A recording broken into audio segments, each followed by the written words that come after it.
სტუმრები არიან გურამ ნიკოლაშვილი, საჯარო პოლიტიკის სპეციალისტი, გიორგი ანთაძე, GeoCases მკვლევარი, მოგესალმებით. მადლობა გადაცემის სტუმრობისთვის და გავაგრძელოთ საუბარი მიმდინარე მოვლენებზე. გურამ, შენგან დავიწყებ, რადგან დიდი ხანი არ ყოფილიყარ ჩვენთან გადაცემაში სტუმრად. მაინტერესებს როგორ ახასებ ამ მიმდინარე მოვლენებს. საბოლოო ჯამში ჩვენ სხვა შეფასებები გვესმის ის, რომ ამერიკამ მაგალითად ვიღაცებს იმედები გაუწროა, ვიღაცებისთვის პირიქით შეიძლება მოსალოდნელი იყო, მაგრამ არის მოსაზრება, რომ ამერიკა ამით რაღაც თავისუფალი სამყაროს ლიდერობას და ასე შემდეგ უბრალოდ დაკარგავს თუ ასე გააგრძელა. რამდენად ეთანხმები შენ ამ შეფასებებს? კიდევ ერთხელ მივესალმები მერაბ შენს მსმენელს. აი ხა წინა სტუმარი რასაც გამოდიოდა, ნუ უბრალოდ დღეს ჭარბობს ესეთი პოლარიზაცია არის მსოფლიოში, საქართველოში და ჭარბობს ესეთივე მოსაზრებები. ნუ ჩემთვის პირადად წარმოუდგენელია ყველა ის პოსტულატი, რაც მან ჩამოაყალიბა. თუმე ტრამპის ოცნება ყოფილა ნობელის პრემიის მიღწევა, თუმე ის რაღაცა 2 წელიწადში დაკარგავს შუალედურ არჩევნებს ააგებს და რაღაცა ჩამოიშლება, მოლაპარაკების მაგიდაზე საიდან გამოიტანა ის რომ ერდოღანია საჭირო და ისიჯდება. მაგრამ მე რა ინფორმაციასაც ვეცნობი, თუ რამე აზრის გამოტანა შემეძლია, მსგავს სურათს და დამოკიდებულებას უბრალოდ ვერ ხედავ, ხო? რაც შეეხება რაც ნახეთ მარტო ჩემი დამოკიდებულება არ აქვს, ბევრ ადამიანს ვკითხულობ, ვისაც თან ხვდება ეს მოსაზრება და უბრალოდ არის პატარა აცდენა არა, აბსოლუტურად საპირისპირო შეფასებები, ხო? ჩვენ ვხედავთ რა შეიძლება ითქვას განსხვავებული. უკრაინის პრეზიდენტი დღეს არის ეგრეთ წოდებული საჭადრაკო ტერმინი რო ვიხმაროთ ცუქცვანგის მდგომარეობაში. მისი ყველა სვლა, ნებისმიერი სვლა არის წამგებიანი მისთვის და ის არის პრაქტიკულად შეიძლება ითქვას დამარცხებული დღეს. მესმის რომ ეს რთული მოსასმენი ადამიანებისთვის არის ის მორალური ახსენი რატო გონია რომ დამარცხებულია. ვერ კიდევ ხო არაფერი არ გარკვეულა საბოლოოდ. იცი წინა პირობები რაღაც მაგიდაზე დევს. ეს იძლევა საკმარის საფუძველს იმისათვის რომ მოხდეს სიტუაციის ახსნა. კარგი, აი მაშინ მივყვეთ ძალიან მოკლედ თანმიმდევრულად. რა შესთავაზა მას ტრამპმა? მან დაუდო რაღაცა გარკვეული ფურცელი, პრაქტიკულად სუფთა ფურცელი. ლაპარაკი არის ეს იშვიათი მინერალები, ეს არის ჩათვალე პრაქტიკულად საბაბი იმისათვის რომ მან მიიღოს უკრაინის პრეზიდენტის ხელმოწერა, მე ეს ფურცელი ამოიდოს იღლიაში, გაეშუროს ვლადიმერ პუტინთან და უთხრას რომ აი ეს კაცი მე პრაქტიკულად მე წარმოვადგენ მას, იმიტომ რომ მე მასთან გავაფორმე ხელშეკრულება, ეხლა მე და შენ მოვილაპარაკოთ და რაზეც შევთანხმდებით აი იმ პირისპირობა დავიცვათ და უკრაინის პრეზიდენტს ამით ეუბნება რომ შენ ეს მოლაპარაკებს შენ ერთადერთი ეხლა რაც უნდა გინდოდეს არის მშვიდობა. ამ მშვიდობის მიღწევა გადმოვაბარე ეხლა მე როგორ მოვილაპარაკე, მე ვიცი, მე მიშვი, შენ გაიწიე და აი ამის სიმბოლო არის ეს ფურცელი. რაღაცა გაუგებარი მინერალების, რომელიც არავის არ დაუთვლია რამდენია, არავინ არ იცის სად არის და არავინ არ იცის მის ამოღებას რამხელა ინვესტიცია დაჭერდება. მაგრამ მას აუხსნეს მექანიზმი. კი მაგრამ გარანტია იკითხა ზელენსკიმ. გარანტია არის ეს, რომ მე რო დგები უკვე შუაში რაღაცა ქურდივით რომ მოვდივარ, ხო? უკვე მე ვიღებ ამ პატივისცემას. მაგრამ შენ 4 წელი იქნები ხო? მე რა ხდება 4 წელი? ეგ ეკითხა ბაიდენისთვის რა, იქ საუბრად რომ მიყვებოდა თქვა და იმის შეიარაღების იმედად, რომელსაც ახლა გადაუკეტა მეორე პრეზიდენტმა. იმის მიყვებოდა. ანუ საუბრად რომ მიდიოდა დასავლეთის რომ ომობდა დასავლეთის ზურგით ხო ესეა. თვითონ საწავიდა რომ მას დაესწრნენ თავს. მას დაესწრნენ თავს. არა, მას თავს დაესწრნენ, მანეს მოიგერია ეს და მე ეს ომი გაგრძელდა. სტამბოლის მერე ომი ხო გაგრძელდა. ის ომი გაგრძელდა, იმიტომ რომ მან იზნო ეს ზურგი, შეპირდნენ და კითხვა რომ 4 წლის მერე რა ხდება 3 წლის მერე მაშინ უნდა დაესწრო ეგეთი. დავიგე, მაგრამ ეხლა ტრამპთანაც ხო არის. მაგრამ ტრამპი ეუბნება რომ ეგ კითხვებიო დაამთავრდაო. ეს ჩვენ პირდაპირ ეთერში მოვისმინეთ. მე რა რეებს მეკითხებიო, შენ ხელში ეხლა გაქვს цаრიელი ხელებიო. არანაირი კარტი არ გიჭირავს, ხო ისე? ანუ რაზე მოდაპარაკებ? შენ ეხლა უბრალოდ ჩამბარდ. ეხლა შეხედე. მე ზელენსკის სხვათაშორის კი არ ვამტყუნებ. ეხლა წარმოვიდგინე რომ ის ესე გასულიყო გვერდზე ლანჩით გაწყობილი მე ხო მუსმინე რუბიოს, უსმინე JD Vance, რომელმაც მე დეტალები მოყვლე რა როგორ იყო. ძალიან ლამაზად გაწყობილი ალაფურშეტი, ყველაფერი გამზადებული იყო, ხელი რომ მოეწერაო, გაიგე? ანუ ის რომ აქ ფუცლით ჩავიდა და უკრაინაში ამაზე არავინ არ მსჯელობს, რა მოყვებოდა ამას. ეს იყო რომ შენ გაყიდე ქვეყანა. ანუ ეს სარე ფურცელს ხელი მოაწერე და ფაქტობრივად რაც დარჩა უკრაინისგან, რაც რუსებმა არ წაიღეს, ეს მიყიდე ამერიკას. და ანუ რისთვის მომობდით? კითხვა ჩდება. ანუ რისთვის ვიბრძოდით მაშინ? ანუ სხვებმა უნდა გადაწყვიტონ უკრაინის გარეშე უნდა გადაწყდეს უკრაინის ბედი. აი ამ ფურცლით ჩავიდო და ბუნებრივად გახსოვთ ჩვენთან 2008 წელს ომი იყო, სარკოზი რომ დარბოდა და პირველ ჩამოტანილ წენას მიშამ ხელი არ მოაწერა, ესე რომ უყურებდით თელი ღამე რომ გაჩერდეს, აბა იქნება ომი. ჩვენ გაჩერება გვინდოდა მაშინ და ამან ხელი არ მოაწერა და ვაიმე ხარ ახდება მე წამოვიდა ბოლოს რაღაცას მოაწერა ხელი და დღემდე არის გაუგებრობის თემა რას მოაწერა ხელი რუსეთი ერთნაირად განმარტავს ჩვენ მეორნაირად რაც სად უნდა იდგეს როგორ უნდა იდგეს არ იმის მერე ვაიშო რა კითხვარი არ უნდა იდგეს იქ რუსეთს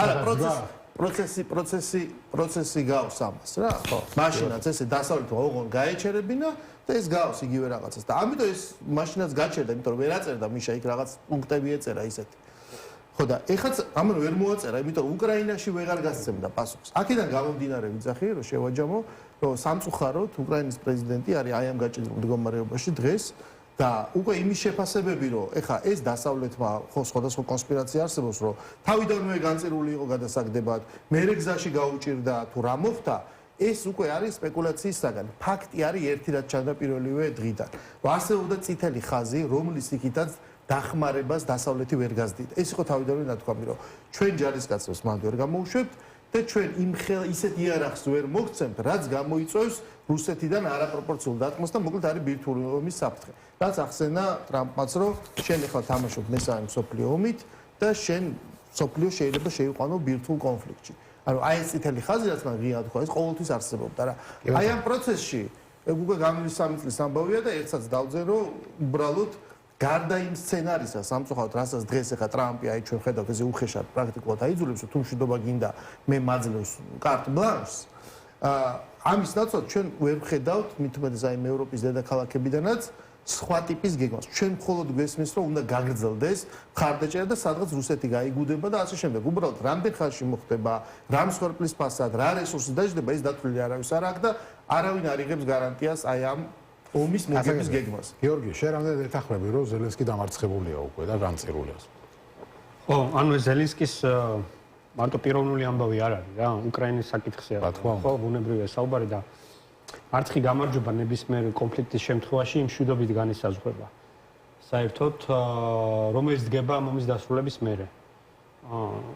დღეს, როდესაც ხშირად სხვათა შორის იგივე ტრამპიც ხო, ხანდახანდა მისი მხარდაჭერებიც აცხადებენ წარსულ წარუმატებელ ომებს. ავღანი მიუხედავად იმისა, რომ იგივე პარალელს ვავლებ, რომ ავღანეთიდან გამოსვლაზე მთავარი საწყის მოლაპარაკებები ტრამპის დროს დაიწყო. ჭყალებში შეეტენა ბაიდენს ისე გამოქცევა, როგორც მოხდა, ხო? აი ამ გადმოსახედიდან იყო წარმატებული, მაგალითად, ამერიკა შეიძლება გამარჯვებულად ჩაითვალოს, ეს ძალიან საკამათო თემა არის. როგორც ერაყის ომში, ისე ავღანეთის ომში, თვითონ ამერიკის უდიდესი ნაწილი ხდება აკადემიური და მკვლევართა ისა, რომ გამარჯვებაზე საუბარი ძალიან ზედმეტი იქნება ამ ორი შემთხვევაში. ეხლა რატო ვავავლებ ამ პარალელს რა? ნებისმიერი იძულება კაცობრიობის ომის ისტორიის ანაბანა არის, მოდი ესე ვთქვათ რა. არ აქვს მნიშვნელობა რომელი აქტორის მხრიდან არის რაღაცა კონკრეტული მშვიდობა, რომელიც არ არის მისაღები ერთი მხარისთვის და მის მხარე წყვიტავს, რომ მას გარდა სამხედრო რა ქვია საშუალებისა აღარ დაჩვენია სხვა გამოსავალი და იწყებს აი ამ არსებული მშვიდობის ტრანსფორმაციის ცდელობა სამხედრო ძალით. პუტინმა გააკეთა აბსოლუტურად იგივე და 2 დღე ამ ომის დაწყებამდე თავის ისტორიულ პერსპექტივას გვისაბუთებდა, რატო გადაწყვიტა, რომ ეს მშვიდობა მისთვის არის მიუღებელი, რაც დადგა 22 წლის 24 თებერვალს. ეს ლოგიკა არის. ამ თვალსაზრისით ეხა ამ პასუხზე, ამ შეკითხვაზე მთავარი პასუხი ჩემს არის და უკრაინელების გასაცემი და რას გულისხმობ. თუ ისინი იძახიან, რომ ის რაც უკრაინისგან დარჩება, აღადგენს თუ არა ტერიტორიულ მთლიანობას, ნუ სავარაუდოდ ეხლა ჩვენ ხვდებით, რომ ამ სამხედრო პოლიტიკური სიტუაციიდან ამის შანსი ფაქტობრივად ძალიან მცირეა, ხო, ეს კიდე რბილად რო თქვა.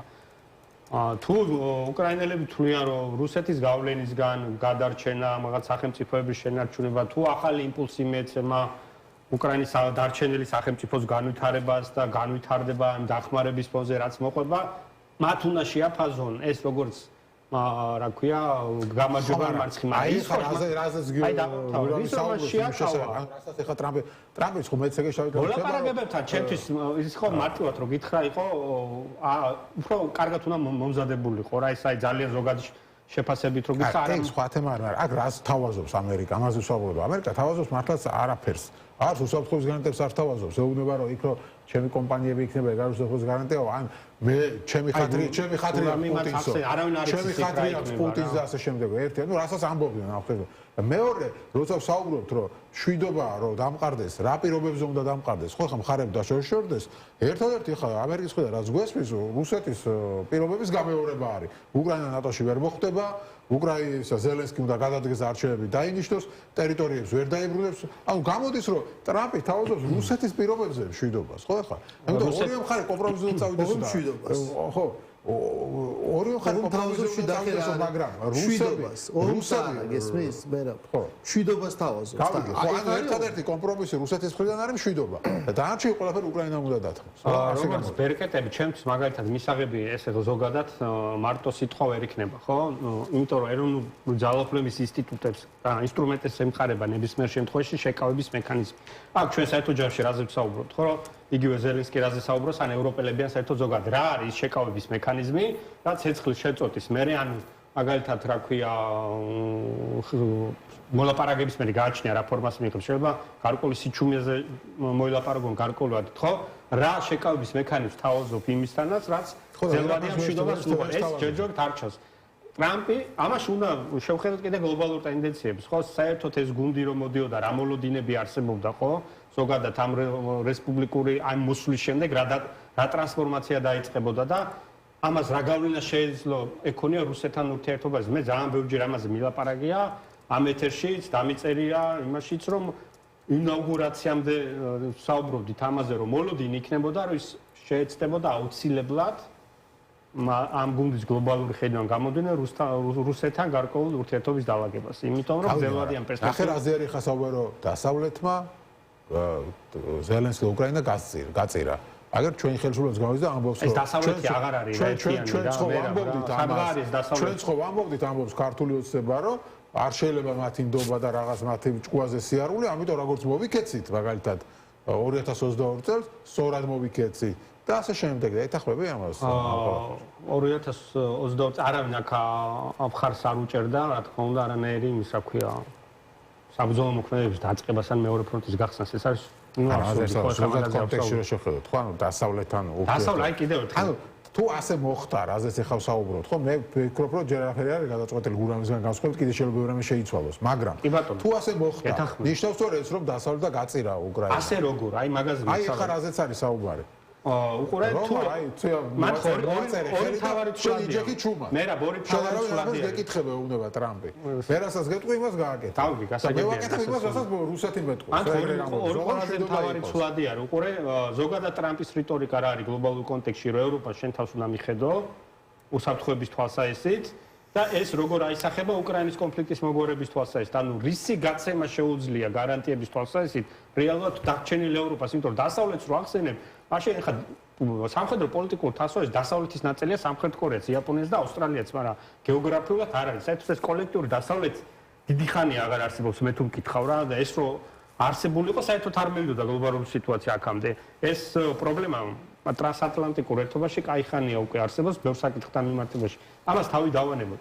თუ ევროპა თავის თავში დაინახავს იმის ძალას და რესურსს, რომ ის წავიდეს ასე ვთქვათ, დამოუკიდებელი გეოპოლიტიკური ცენტრის ფორმირებისკენ და ამას სჭირდება როგორც პოლიტიკური კომპონენტი, ისე სამხედრო და უკრაინის მოლაპარაკებების გამოიყენებს იმისთვის, რომ რაღაცა თავისი ბერკეტი კომპონენტი შეკავების ფაქტორი შექმნას უკრაინის ტერიტორიაზე. ხო? მაშინ შეიძლება საუბარი, რომ ეს არ იყო მიტოვებული. და ეხლა შენ თუ ისეთ რეალობაზე საუბრობ, მარტო ცეცხლის შეწყვეტა, რომელიც მხოლოდ საინვესტიციო იმას რა ქვია, რაღაცა გარანტიებს დაეფუძნება, რომელიც როგორც ვახსენეთ, კაც მარიცის საერთოდ პრაქტიკაში როგორ განხორციელდება, ვიღაცა მიწას რა მოთხრის, იქ საერთოდ მოუნდება გაჩერება თუ არა, ეს ვერ იქნება ჩემთვის მისაღები, ეს რა ქვია, ხელშესაგები უსაფრთხოების გარანტია. ეს არის ცალსახა რა. ყველაზე კარგი მოკავშირე, მე ხა ძალიან წლების განმავლობაში წერ ხოლმე, ნებისმიერ ქვეყნისთვის არის საკუთარი ჯარი.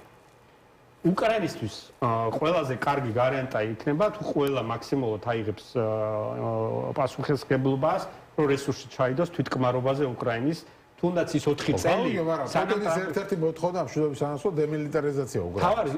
ხო, აი ეს არ ჯარის დაშლა და ეს თუ მოხდა მაშინ საერთოდ რაზე ვსაუბრობთ? რა ეხა დემილიტარიზაცია და გადააბარონ მაშინ ეხა რა ქვია, მაშინ მე აბსოლუტურად ხელს როგორ? არ მოხდა რა, ანუ ფინლანდიზაციის მაგალითი. და ეხა ჩვენ ფინლანდიზაციის რა, ანუ საბჭოთა კავშირმა რაც ჭირდებოდა, რომელიც 29 წელი ეხა ფინეთი სადარი გავიდა ხო და იცი რითი გახდა ეგეთი ქვეყანა ფინლანდიზაციის შედეგად გახდა მე რა ქვეყანა როცა იყო ნეიტრალური როცა ვაჭრობდა საბჭოთა კავშირი და პრაქტიკულად საბჭოთა კავშირი ნეიტრალური მაგრამ ეხა გავა 70 წლის მერე აღარ პუტინი ეგარ იქნება ცოცხალი გავიდა საბოლოო ჯამში ეგარ ხა აღრევა დროის ჩვენ ლაპარაკობთ რეალ ფინლანდიზაცია არის ტერმინი როგორც ვთქვათ ბალკანიზაცია ასე შემდეგ აღნიშნავს რაღაცა მოდელს საბჭოთა კავშირი ჭირდებოდა მაშინ 39 წელს პეტერბურგის დასაცავად X ტერიტორია, გაცვით მოლაპარაკებით ეს ვერ მიიღწა, შეუტია, წამოიღო, ისე წამოიღო და გაჩერდა. დღეს პეტერბურგიდან ესე რა ვთქვათ, ასე ვთქვათ, ბუკვალურად ვერ გავიგოთ რა, რამდენიმე 10 კილომეტრში დგას ნატოს ქვეყანაო. ნატოს ქვეყანა, მაგრამ იქ არის ის შეიარაღება, რაც ხვალ შეიძლება დადგეს. აცი ხვალ რა მოხდება ეს არის ხვალ და ან დადგება ან ვერ დადგება 70 წელი რო იყო ფინეთი იმ მდგომარეობაში რასაც იყო იმიტომ გამოვიდა ეგეთი ქვეყანა ეხა შეხედე მაგრამ ეხა რას ვარ ვიცი რომ პუტინმა ეს 70 წლიანი ფინლანდიზაცია დაასრულა ამას ვარ ამ თავის შედეგად როდის შეცდა ყველაზე დიდი საფრთხე ერთ-ერთი ნებისმიერ მშვიდობის მე რაც უკრაინას ელოდება ეს არის მშვიდობის პერიოდი იმ თვალსაზრისით რომ აუცილებლად რა თქმა უნდა რუსეთი რესურსს დახარჯავს იმისთვის უკვე სასურველი პოლიტიკური ასე ვთქვათ საქმიანობისთვის რა და ასე რომ არ თავდება საფრთხეები უკრაინისთვის მარტო იმ რა ქვია ცეცხლშეწყვეტის საკითხი. ერთი არის ფინეთის მოდელი, რაც შეიძლებოდა მომხდარიყო რა პრაქტიკულად ის რომ ნეიტრალურ ქვეყანად რჩება, იქ რაღაც დემილიტარიზებულია, რაღაც ფინური მოდელი, მაგრამ მე შეიძლება უარესი მიიღო გარკვეული თვალსაზრისით. ეს არის მეორე მსოფლიო ომის მერე გერმანული მოდელი. აი ესე გაყოფილი, მაგრამ იმ გერმანიაზეც დასავლეთში რომ გერმანია არსებობდა, იმასაც ვცელდებოდა უამრავი შეზღუდვა. სადაა გერმანული ჯარი? სულ ამერიკული ბაზები დგას იქა და იმას დღემდე ლიმიტი ადევს და ძლივს გაუზარდეს მერე 90 წლის მერე, ხო? ანუ გერმანია ომში დამარცხებული ქვეყანაა და არ არის საფრანგეთივით და ბრიტანეთივით, ხო ხვდები? ამიტომ ეს აქ რა იქნება ისევ როგორც გერმანიის ბედი გადაწყვიტეს მოკავშირეებმა, გერმანიის სხვა არავინარი არ კითხა კაცო. აი ეს შეიძლება მოხდეს უკრაინის ბედის გადაწყვეტაც, მაგრამ ეს არ არის ეს მოდელი. მაგრამ ეხლა ვითქვი თავარ ამის, აქ მარტო უკრაინაზე კი არ არის ლაპარაკი. ის რაც მოხდა ოვალურ კაბინეტში, ეს არის ორი სამყაროს დატაკება. ეს არის ძველი სამყარო, რომელსაც წარმოადგენს ახალგაზრდა ადამიანი, ჩვენ ხელა 47 წლის უკრაინის პრეზიდენტი, ეს არის ახალი სამყარო, რომელსაც წარმოადგენს ლამის ორჯერ დიდი ამერიკის პრეზიდენტი. ეს რას ნიშნავს? ძველ სამყაროში ამ გაგებით გიორგი კი ამბობს, რომ დიდი ხანია კოლექტიური დასავლეთი აღარ არსებობს, მაგრამ ეს არის ფარული და იცი სპეციალისტმა. ჯამში იგივე რუსულ ნარატივში ეს არის ერთიანი კოლექტიური დასავლეთი, ამის წვერი არის ამერიკის შეერთებული შტატები, ისინი სუიძახდნენ ჩვენ იქ ამერიკას უნდა ველაპარაკოთ. თქვენ ყველანი ხართ მეორე ხარისხოვანები. უკრაინა მესამე ხარისხოვანი საერთოდ. როდესაც დაესხა 24 თებერვალს რუსეთი უკრაინას თავს, ომს აქვს თავისი ნარატივი, ხო? აი ამ კონტექსტში ეს იყო რომ უკრაინა ეს არის მსხვერპლი, აგრესორის მსხვერპლი და მან როცა გაწია წინააღმდეგობა გარდა იმისა რომ დაიწყო ბრძოლა საკუთარი ქვეყნისთვის, ის ამავე დროს იყო ფარი, იმიტომ რომ ეს არის დასავლეთის წინააღმდეგ აგრესია. და რუსული არც პროპაგანდა და არც პუტინი ამას არ მალავს, რომ მას დიახ სწორედ ეს უნდა. სოფლიო წესრიგის შეცვლა. მას აღარ მოწონს ცივი ომის შემდეგ შექმნილი ვითარება, მას აღარ უნდა უნიპოლარული სამყარო, ისიც ესე იძახის რომ დიდი ხანია სოფლიო მულტიპოლარულია. ჩვენ ეს უბრალოდ უნდა გავაფორმოთ. და დასავლეთიდან ზელენსკის დაეთანხმეს. კი, შენ ხარ მსხვერპლი, კი, შენ ხარ ფარი, ჩვენ რა თქმა უნდა ეხა მაგრამ ბირთულ ქვეყანას ეომები. ჩვენ ვერ მოგცემთ შორი მანძილის მისაწვდომი არახს, ანუ ისეთ საფრთხეს ვერ შექმნით, რომ რუსეთმა მე ამის კიდე ესკალაცია განახორციელოს. ამიტომ ეხა ომი მიმდინარეობს დაახლოებით მეორე მსოფლიო ომის დროინდელი პირობებით. და ამ ომში რუსეთი აღმოჩნდა ძლიერი, იმიტომ რომ რუსეთს ყავს უფრო მეტი, აღმოჩნდა დრონი საკმარისი არ არის და ის რაღაც კომპიუტერები, თუმცა კაცია საჭირო რომ ბრძოლის ველზე მოკვდეს და ეს მეტი იმას ყავს. და დასავლეთიდან არავის აღარ უნდა იქ ბრძოლის ველს. მათ რაღაცა მიცეს და აი ამ ტიპის ომში, რასაც ჩვენ 3 წელია უყურებთ, იერიში მოვიგერიეთ, მაგრამ შემდეგ დაიწყო ხანგრძლივი ომი, ხო, რამდენიმე თვეში. აი ამ ომში უკრაინა დამარცხდა, დასავლეთი დამარცხდა და გაიმარჯვა რუსეთმა ამ ტიპის ომში, სხვა ტიპის ომში ვერ გადადიხარ. ტრამპი როცა მოვიდა, ოღონდ ტრამპთან ერთად მოდის მისი გუნდი, აი ეს ტექნოოლიგარქები, რომელთაც ეს ყველაფერი საბოლოო ჯამში შტერები ხო არიან, მთელი ხელოვნური ინტელექტის მათხელშია და სატელიტური ინფორმაცია. ეს ყველაფერი დათვლილი აქვს, რომ ეს არის განწირული კაცო ხდება სოფლიოში ესე მთელი სოფლიო ისტორია სავსეა რომ მარცხდებიან ქვეყნები ინგლისი საფრანგეთის მოუმოდა უამრავი ხნის განმავლობაში დამარცხდა ეს და ის განასახიერებს მან შეცვალა პარადიგმა მან უთხრა რომ არა არანაირი დასავლეთი მე ფეხებზე მკიდია ეს არის ომი უკრაინაში და ეს არის ომი უკრაინისთვის რუსეთის რაღაცა პრეტენზიებით სადაც მე მგონი რაღაცაში მართალიც არის იმიტომ რომ რა ის ნატოს გაფართოება და არანაირი ნატო ხო და ზელენსკი აღმოჩნდა უკვე სრულიად სხვა ნარატივში მოქცეული თეთრ სახლში რაც ჩვენ ნახეთ ზუსტად აი ამ ნარატივების ომი იყო ზელენსკი იძახის რომ გავიგე ხელს ვაწერ კი ბატონო მაგრამ მომეცით ია გარანტია სიტყვიერზე კი არა წერილობითია იმას რაღაცა უნდა აი ჩემბერლენმა რო ჩაიტარა რა ლონდონში ესე უნდა პურცლის ჩატარა ისე უნდა რომ კაცო შეხელი უბრალოდ მოაწერე რაღაც გაუგებრობას დანარჩენს მე მივხედავ ანუ მენდე სიტყვა იმიტომ რომ წაგებული ხარ ეუნება სხვა რა გზაა კარაგა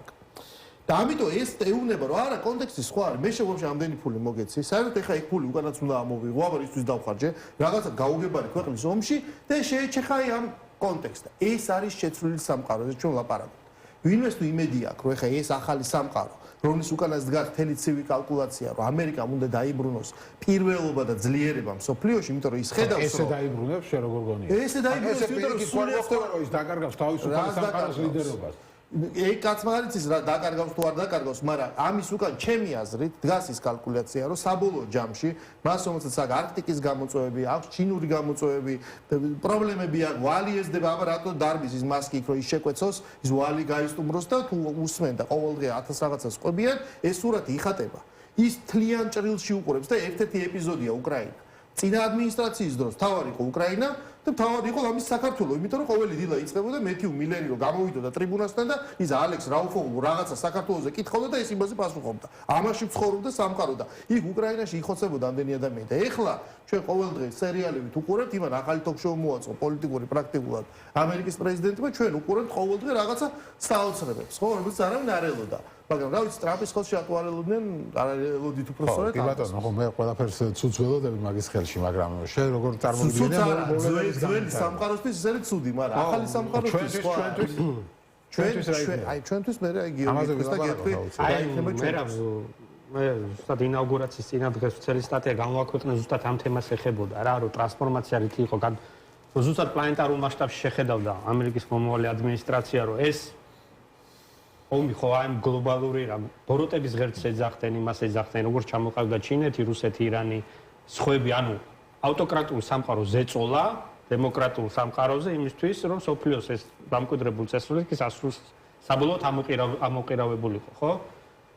ეს სუფთა ანგლო-საქსური გნებავთ გინდა აი ტრადიციული ამერიკული სტრატეგიული აზროვნებისთვის ასეთი ბლოკის ჩამოყალიბება ტრადიციულად ასწლეულების განმავლობაზე იყო ეგზისტენციალური საფრთხის შემცველი, იმიტომ რომ ამერიკა არის საზღვაო ქვეყანა, რომელიც დგას ვაჭრობაზე, ეკონომიკაზე და სამხედრო ძლიერება მას პირველ რიგში ამ ყველაფრის დასაცავად ჭირდებოდა და დემოკრატიის გავრცელება სწორედ იმის ეგიდით დაიწყო, ანუ ხოლმე 19 საუკუნის 1899 წლის მერე იწყება ამერიკის ასე ვთქვათ შემოსვლა გლობალურ ავანსცენაზე, როგორც აი ამ დემოკრატიული სამყაროს იდეების გამავრცელების და დამცველის, იმიტომ რომ მას ეს საერთო პოლიტიკური სისტემა მისი ეროვნული ინტერესების რეალიზაციისთვის ჭირდებოდა და ცივი ომით ეს დასრულდა.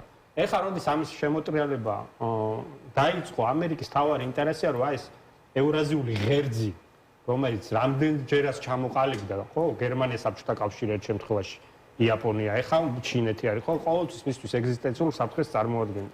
ამიტომ მეც ვფიქრობ ჯერ კიდე ინაუგურაციამდე რომ თუ ეს რესპუბლიკურ წრეებში ხო ტრამპი ხوارზის ამ თემებზე ხა თქვენ ხო ილუზია არ გაქვთ რომ 24 საათი ზის ტრამპი და რაღაც გეოპოლიტიკურ წიაღლებში მიდიოდა ხო წლების განმავლობაში ბოლო 2 წელი განსაკუთრებით ამერიკულ საზოგადოებაში ის კვლევითი ინსტიტუტები რომლებიც ტრამპის გუნდთან მუშაობდნენ ეს არის რა ქვია heritage პირველ რიგში ეს პროექტი 2025 რასაც კალკივით აი copy paste-ით მიყვება ხა ნაბიჯებში და პოლიტიკაში ტრამპი იყო ასევე საგარეო პოლიტიკური მიმართულება. აი ეს სულისკვეთება იგრძნობოდა თელესლები. ამიტომ ლოგიკა მე მკარნახობდა რომ თუ ეს გუნდი ესე უყურებს სამყაროს, რომ ამ ტრანსფორმაციისთვის რადიკალური ცვლილებებია და არ უნდა ხელი შეუწყოს ამ ღერძის ჩამოყალიბებას მოსკოვი, აქ რაღაცა პეკინი და კიდე თეირანი და სხვა სახელმწიფოები, ხო? უნდა შეეცადოს ტრადიციულად რაც აქამდე ხდებოდა და რაც ბევრჯერ ნახეთ ისტორიაში მოსკოვის ისევ გადმოქაჩვას ანუ ამის მორღვევას რა. ამის ნაბიჯები უბრალოდ არ მეგონა რომ ესეთი რადიკალური ფორმით მოხდებოდა და ანუ აი ესეთ რაღაცა შოუს და ესეც სწრაფად და ამ ფორმით რა. ეს თუ გვესმოდის რა კონტექსტი. შეიძლება შეეწიროს იმ გაგებით, იმიტომ რომ ის აი ახლობთ ერთი წლის წინ ესეთი კრებული გამოქვეყნდა, მათ შორის ჩემი მონაწილეობით, რომ როგორ დამთავრდება უკრაინას ომი. აი წელიწად ნახევარი გავიდა და ფაქტობრივად მოცემულობა სამხედრო პოლიტიკური არ შეიცვალა. გარკვეული ჩიხური მდგომარეობა არის. რა არის ხო ომი? ხო ეს არის პოლიტიკის გაგრძელება სხვა ფორმით, ეს კლასიკური ნათქვამი რა. ეს სხვა ფორმა დღეს ბრძოლის ველზე ვერ უზრუნველყოფს სამხედრო ისეთ ტრანსფორმაციას, ისეთ სამხედრო გამარჯვებას, რაც პოლიტიკურ ველს ამოატრიალებდა. ხო? შეიძლება უამრავი ბრძოლა მოიგო და პოლიტიკურ ველზე მაინც ვერ მიაღწია შედეგს. ხო ვიეტნამი არის მაგის კლასიკური მაგალითი. ხელშეკრულებას, ხო იცი სამშვიდობო ხელშეკრულებაზე პარიზში რო შეიქმნა ვიეტნამურ ხარისთან ხელი რო ჩამოართვა ამერიკულმა ვიზავი ვიეტნამს უთხრა რომ ხო იცით ყველა თითქმის ყველა ბრძოლა მოგიგექო და იმან უთხრა რა აზრი აქვს მერე. ანუ სამხედრო შეიძლება გაიმარჯვო, იბრძოლო, ძალიან წარმატებული იყო, მაგრამ საბოლოო შედეგი კიდევ ერთხელ გავიმეორებ. ახალი მშვიდობა თუ პოლიტიკურად არ დადგა ისეთი რაც შენ ინტერესებში არის, ну მაშინ ესეთი შეფასება, აი ხა უკრაინა იმ რისკის ქვეშ დგას ეხაც რა. 2 წელი არის დაახლოებით ერთი და იგივე მდგომარეობა. დასავლეთი არ აწვის და ვერ მისცემს იმხელა რაოდენობის იმას, მაქსიმუმ ხა артиლერია უნდა გაასმაგოს. ავიაციის უდიდესი კომპონენტის შემოსვლის გარეშე ძალიან გაუჭირდება, რა ქვია, სწრაფად რაღაცა წარმატების მიღწევა უკრაინას და ვინ იზამს ამას? არავინ ამას არ შეება ზუსტად იმის გამო, რომ ესკალაციაზე ვისაუბრეთ და აი ეს stalemate რასაც ქვია, გარკვეული ჩიხური მდგომარეობა არის, თუმცა არავინ არ იფიქროს, რომ რუსეთი ამ ხა რაღაცა იქ არ არის ამ ყველაფრიდან დაზარალებული. ისიც საკმაოდ ძიმე სიტუაცია შეერია ხა ვინმეც ეკონომიკურად ხო ყველა გათვლით ერთადერთი ის არის ამ თვეში რუსეთში პროფიციტური წარმოება სამხედრო სექტორი დანარჩენი მთელი სამოქალაქო სექტორი მათივე სტატისტიკას გეუბნები. ხო და იქნებ ხა რუსეთისთვის უფრო არა ამას მინიმუმ ერთი წელი კიდევ უნდა. იქნებ რუსეთისთვის უფრო არა არა მარტო მე რა ჩემი შეფასებაში არის ხა მე ეკონომისტი არ ვარ ამ შემთხვევაში სხვების ანალიზს ვეყდები ხო აგერ რაღაც ხარ Mi6-ის ყოფილი უფროსის ინტერვიუ იყო ყველა ანალიზი ამბობს რუსეთი ამ მოცემულობითაც კი 6-დან 1 წლამდე შეძლებს კვლავ იმის წარმოებას. ყველაზე დიდი დეფიციტი აქვს ჯავშარ ტექნიკაში. იმიტომ რომ არაგები ახლა ეს ფოტოებზე უყურებთ, ახლა სატელიტები ვახსენეთ, ხო? უყურებენ და ძალიან ის აქვს ჩამოსული მარაგები, მაგრამ ცოცხალი ძალა ყოფნის იმისთვის, რომ ფრონტი იყოს შეკავებული. ასეთ ვითარებაში ტრამპი ალბათ და ის გუნდი ფიქრობს, რომ აზრი არ აქვს, ანუ ის 1 წლის მერეც არის იმის ალბათობა, რაზეც მე ხა ვისაუბრებ, ისევ არ შეიცვალოს. ანუ სამხედრო პოლიტიკური დილემა ეს ურთიერთქმედება სამხედრო შრის და პოლიტიკური შრის ისევ ისეთი დარჩეს მერაბ რა. ამიტომ ეხა თუ იმ ლოგიკას აუყვებით რომ ტრამპი არის deal maker-ი, მას უნდა ეს გამარჯვებულის იმიჯი, უნდა რომ თქვა და გააკეთოს, ის შეეცდება მაქსიმალურად რაც თავარია. მას აქ სიტუაციაში ჩაი იქ რომ ჩემმა პირველმა სტუმარმა თქვა, მაგრამ პირველი ისაო, რა ქვია, 2 წლის მერე შუალედურ არჩევნებში იმას თავის კალენდარი. ყველაფერი რაღაც და მართლა მთელი ჯგუფი მუშაობს უკან და ყველაფერი აქვს გაწერილი, იმიტომ რომ იქ ეს კალენდარი არ იცვლება. არჩევნები მოდის, რაღაცა არის გასაკეთებელი, იმას რაღაცა უნდა მოყვეს. რო ითვლიან იქ ჯერჯერობით რუსეთში ყველაფერი იაფიღეს და ის ჟანგიანი ტყვიაც ისვრის და კლავს ადამიანს, მარტო ნიკელის კი არა, კარგი. და ერთ წელიწადში რას მოაწყობს საერთაშორისო ასპარეზზე ვინ მოკავშირეს იპოვნის და სადრას გაცვლის ეგ მაგაზე იფიქრონ, თორე ეკონომიკურად ეს GDP-ში გასაგებია, მაგრამ დანახარჯი ევროპელ მოქალაქეს მეტი აქვს ვიდრე რუს მოქალაქეს და შეუძლია იმას სამხედრო წარმოებაზე ცხოვრება. და ტრამპს თავისი ის აქვს კალენდარი, იმ დროში უნდა მოხდეს ეს რაღაცაები, რაც უნდა მოხდეს და მაგის დრო რო ეხა დავждეთ და ჩვენი გველოდოთ ის უკრაინაში რა მოხდება? რა ხდება ევროპის მხარეს? მოდი ამას ვერა ერთ კომენტარს გავაკეთებ რა, აი ამ იყოს ევროპა game changer-ი. შენ რუბიოს ის უნდა გენახა თუ გახსოვს აი ამ ცნობილი ამ ეხა ესკალაციის მე რუბიოს რა ქვია გამოსვლა რაც ხო ტრანსკრიპტი ერთ სახში პირდაპირ ამბობს რა რომ მე მაგალითად ევროპელი ქვეყნის საგარეო საქმეთა მინისტრებიო მესაუბრებოდი მაგრამ ვერან ვერ მეუნება კაი ერთი წელი ვიომეთ მე აი ისე ახალმშვიდობას რა და მან დიჭერდება ეს ყველაფერი რა რეალურად ეგ არის რა არც ერთი ევროპელი ლიდერი არ იგებს პასუხისგებლობას რომ აი ეს მოხდება ესე მე ვარ მზად ჩაუდგეცი ხო გაფრინდა იქ ნაწყენი ზელენსკი იმაში კაცო გამოგდებული პრაქტიკულად თეთრი სახლიდან ლონდონში რა გამოიტანა და ჩაფრინდა მთელი ევროპელი ლიდერები აი ეს ტონელებს რო ეწყინათ ჩვენ არ მიგვიღესო და გაბრაზებულზე ლაშა ტალახაძე დაასანქციონეს ეს საოცრებებს რო ვისმენთ და მაგრამ ხო ნუ რო ჩავიდნენ ლონდონში ლაშა ტალახაძეზე ხო ესტონეთზე გამახსენდა პროსტა დღევანდელი ამბავი ხო და რო ჩავიდნენ ლონდონში იქიდან რა გამოიტანეს აიო, ჩვენო ფულს მივცემ თუ ანუ ისევ ძველი მოდელი ომის მხარდაჭერის, რომელიც რეალურად ეხა ძალიან ის ცუდად ჟღერს, მაგრამ შემდგომში ისინი აფინანსებენ სისხლისღვრას. ანუ მოუგებელ ომს თუ კაც რო კაზინოში ფულს აგებს და თუ მიცემ და მიცემ ამ ფულს, თუ იცი რომ ვერ მოიგებს, ანუ რას აკეთებ? ხო ის დიდხან უფრო და უფრო ლუდომანიით არის, ხო დაავადებული, ანუ მხოლოდ იხწნება. ამას აფინანსებენ, ამ მოცემულობით ეგრეა.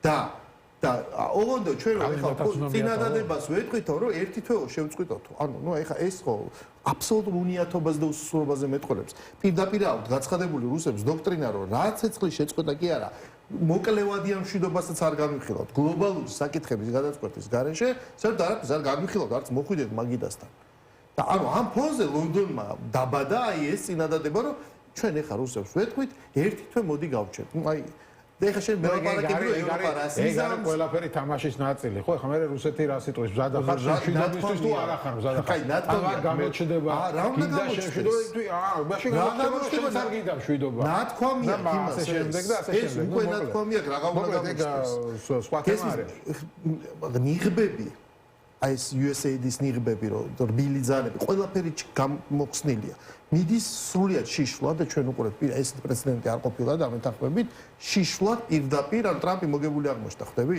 იმიტომ რომ მასო პირობა აქ დადებული რომ ჯერ უტრირებულად რომ ერთ დღეში ომს გავაჩერებ და ასე შემდეგ ის პრესკონფერენციის მოდელია შეიმუშავა რომ სტუმარი მიდის ესე ხდება ჟურნალისტებს ელაპარაკებიან მე უკან გადიან იქ დაილაპარაკებენ მე გამოდიან პრესკონფერენციაზე სიტუაცია აფეთქდა პირველივე კომპონენტში ხო და ის დარჩა მოგებული იმიტომ რომ თავის ყოველ შემთხვევაში ვინც მას ადარდებს და ვისი აუდიტორიაც ისაა და ვისაც ელაპარაკება ხა დენიროს აზრს ეგრე შეცვლის და თავის მიმდევრებს ვისთანაც პირობა აქვს აღებული ესე თქვა ხო იმას გეუბნება რომ აი შეხედე ამ კაცს ამასთან ლაპარაკი როგორ შეიძლება ეს უზდელი არაეცვა გესმის ანუ ამ ნარატივით ის მოგებულია ყოველთვის ამ შემთხვევაში ჯერ დასრულდა შეიძლება იმედი რომ ნახავდა ეხა დღეს ეს ხდება და რა ალტერნატივა არის აი დასრულდეს ამის ალტერნატივა არის ის რაც მე ვიღავს რომ მიაყარო პირიქით რომ მეორე მხარე აიძულო დათმობისკენ და ჩანს ამის პერსპექტივა რომ სამხედრო იმით აიძულო გააკეთებს მაგას თუ ვერ გააკეთებს ხო და რა გააკეთებს თუ მაგას გეუბნები ლონდონმა აი ამ კრიზისულ ვითარებაში აი ეს წინადადება დაბადა და 1 მილიარდ რაღაცა 1000 ყველაზე საინტერესო თქვა მაკრონმა ჩემი საერთოდ აი ბოლოს განცხადება რაც იყო 10 წლიან პერსპექტივაში ევროპა თუ აი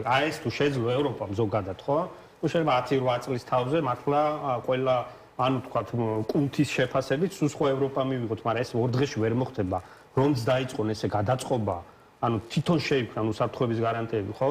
ამას დრო დაჭირდება, მალე ვერ იქნება. თუმცა ეხა მე არ ვფიქრობ, რომ რაღაც სამ თვეში ეხა უკრაინის ფრონტი ჩამოიშლება და რაღაცა დღეს საკმარისი ეხა შეფასებები არის, ცოტა უთიად გამოვრიცხავით, მაგრამ ჩანს ნათლად, რომ მინიმუმ 6 თვე ისინი გააძლებენ, მაგრამ კიდევ ერთხელ ესეთი შეფერხებები კიდევ უფრო შეუძლებელს ხდის გადამწყვეტი გამარჯვების მიღწევას რა. 50 ქვეყანა შეუძლებელია მათ მოილაპარაკონ. წინასწარ ჩანს ქვეყნები, რომელთაც საერთოდ არ აინტერესებთ ეს ამბავი, ესპანეთის მსგავსად, წინააღმდეგი ქვეყნები, უნგრეთი, გინდა იტალია, გინდა სლოვაკეთი, ისე კი რაღაც კოალიცია უნდა შეიკრას. ამ კოალიციას, რომელსაც ამ წუთასვე ყველა იცავს, რომ არა, ჩვენ ამერიკის გარშე არაფერი არ შეგვიძლია. ანუ დღევანდელი ყველა ამას ამბობენ. მეორე მსოფლიოში ომში დამარცხებული გერმანია ამ თავის შეზღუდვებით თავის ინგლისის საფრანგეთი აი ეს კოალიცია უნდა შედგეს მათ თავის მოსახლეობას შიდა უამრავი პრობლემებით ერთი უმარო ბრექსიტი გაიარა მეორე რომ ატომური სადგურები დახურა გერმანიამ ამ ემიგრაციის პრობლემებით ეხლა ამ ხალხს უნდა უთქვას ეხლა მოვიჭირ პენსიის ასაკი ვერ გაზარდეს ერთი წლით გადაწყვეს იმ ყვითელჟილეტიანებმა მთელი პარიზი და ეხლა შენ ამ ხალხს შენ მოსახლეობას პენსიის ერთი ასაკის გამო რომ ქალაქი გადაგიწვეს ეუბნები რომ ეხლა ჩვენ ბრატსი უნდა მოვიჭიროთ ქავრები და წავიდეთ ეხლა უკრაინას უნდა დავეხმაროთ დიდი ჯარი უნდა შექმნათ მაგაზე სხვათა შორის არ აქვს წინააღმდეგობა მოსახლეობაში როგორ მაგაზე არ აქვს განსაკუთრებით მარი ლეპენიც კი გამოვიდა და დახმარებას გამოკითხეთ მარი ლეპენიც გამოვიდა და მარი ლეპენიც გამოვიდა და ამერიკას აკრიტიკებდა ამ ვითარებაში ასე არ უნდა მოქცეულიყო. ამერიკას კი კარგად აკრიტიკებენ. თვითონ ასიზა. ამ ხრივ თითქოს ყველას თანხმობა აქვს ხო პოლიტიკურ ასპექტში. ორი გზა აქვს ევროპას რა. ან თვითონ იღებს უსაფრთხოებაზე ისა, ან მაშინ არ აწყობს ამერიკის გასვლა, ხო? ანუ ის რომ ეს 20 წელიწადი ეს კარგი ცხოვრება ჩვენ ყველას რო გინდა ევროპაში ეს შექმნა რა ორმა ფაქტორმა ერთი იაფმა ენერგიამ რუსეთიდან რაზეც მაკრონმა თქვა ზუსტად აი გუშინდან გათხაზო ჩვენ გვინდოდაო ესეთ რუსეთთან ურთიერთობა მაგრამ არ გამოვიდა ხო მშვიდობით განვითარებულიყოთ იაფი ენერგიის ხარჯზე ამ 3 წლის განმავლობაში რა გამოიწვია გერმანიაში ეს პრობლემები ხო კი ჩაანაცვლეს უცებ რუსული ენერგია მაგრამ გაძვირდა ყველაფერი წარმოება გაძვირდა რაღაცა საწარმოებები დაიხურა, ანუ ამ მერკელის ამ აი ატომურ იმაზე, მწვანე ენერგიაზე გადასმამ და რუსული აფრიმაზე. მწვანეა ატომური ენერგიაც. ხო, ამაზე ხა ისა ვიყავთ, ხო, არც არის საკამათო თემა, უბრალოდ ისე ვიძახთ, ხო? ანუ ეს პროცესები იყო რუსეთთან ურთიერთობის პირობებში. ეხლა არის ორი ვარიანტი, ან თვითონ უნდა იყოს სიკვარი, ან უნდა ყველაფერი გააკეთოს იმისთვის, რომ ამერიკა დარჩეს ისე უსაფრთხოების გამსაზღვრელი ევროპაში, მაგრამ ამისთვის რა მოუწეთ? მაშინ ამერიკულ პირობებზე დათანხმება. ამერიკული პირობები ტრამპის ხელში გამოდის ის, რასაც ტრამპი ამბობს და ძალიან ისეთ რთული კონფიგურაციაა. კიდევ ერთხელ, ეხლა ფინეთი ახსენა, ხო, გურამ? ფინეთივით თუ განვითარდა უკრაინა და მართლა რავით 70 წლის მერე რაღაცა ნატო იქნება თუ რაც ასე დაამთავრა, ხო? ნუ მაშინ რა თქმა უნდა success story იქნება, რასაც ვქვია, მაგრამ ის რომ როდესაც ტერიტორიულ მთლიანობას კარგა ეს რა სიტუაციას დღეს გააქვს, ხო? ესე მარტივად მარცხზე და გამარჯვებაზე შეფასება რთული არის რა. გამარჯვებული მარტო იმიტომ შეიძლება ჩაითვალოს, რომ თქვა აგრესია წარმატებით მოიგვერია. აი ესეთ ვიღაცისთვის.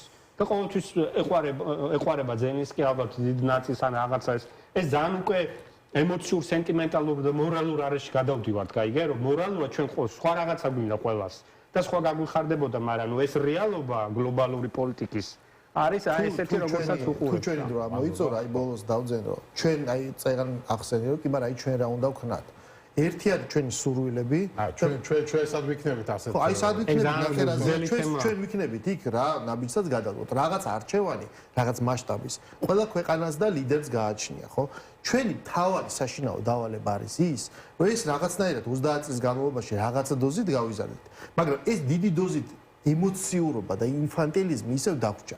ჩვენი თავარი საშინაო დავალება არის ის, რომ ჩვენ არა ვართ ისტორიის აქტორები, ძალიან პატარა ქვეყანა ვართ. აი ამხელა ამბავი მიდის, ხან რა მაგალითი მოყავს ხო ტრამპს, რასაც ახსენებს, ხან უნგრეთი, ხან რუმინეთში რა ქენით, უკრაინა თავისთავად საქართველოს არ გახსენებ რაღაც ერთხელ გახსენებ კონტექსტში 2008-ში ხო წაიღო საქართველოს რუსეთმა გააკვეთა 40 დღეა კაცი ზის იქა. ანუ ძალიან პატარა ხარ. ჩვენი თავარი საშინაო დავალება არის, რომ პირველ რიგში ჩვენ უნდა სწორად ხედავდეთ, არა კაცო, სანამ დაიმალებით, დამალვით რას გიშველეს ახლა დამალვა. უნდა ხედავდეთ სოფლიოში რა ხდება, ანუ სწორად უნდა კითხულდე რუკას, ჩვენ გვაქვს ამაზე აცდენა. ჩვენ ქვეყანაში ცხოვრობთ ადამიანები, სადაც აი როგორც აი მრგვალი დედამიწის და მყელი დედამიწის მიმდევრები ხო არიან. აი ესეც სადა დედამიწასავით განსხვავდება ჩვენი სამყაროს აღქმა. თუ არ გვექნება ადეკვატური ბოლო რეპლიკა რო გავაკეთო რა, გლობალურად პრობლემა საერთოდ რაში დადგა, ეს დღეს არ დამდგარა რა. რაღაც ახლა ბევრჯერ ვახსენე ჩემი ისინი, მაგრამ 2016-ში ქონდა ესა დაწერილი თებერვალში. გეოპოლიტიკის დაბრუნება და საქართველოს სტრატეგიულ მარტოობაში. ესე ქვია სტატიას პირდაპირ. ანუ ეს პროცესები დღეს კი არ დაიწყო.